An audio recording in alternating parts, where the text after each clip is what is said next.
C Joseph Vijay எனும் நான்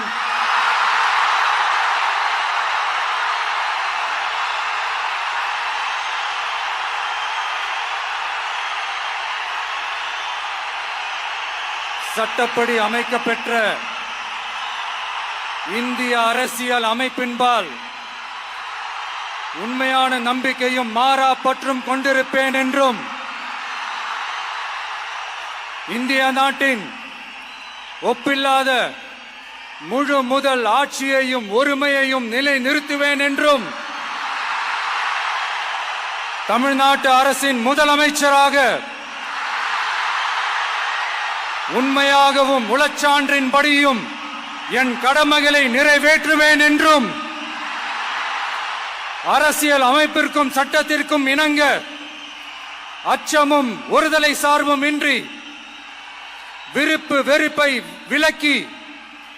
பலதரப்பட்ட மக்கள் அனைவருக்கும் நேர்மையானதை செய்வேன் என்றும் ஆண்டவன் மீது ஆணையிட்டு உறுதிமொழிகிறேன்.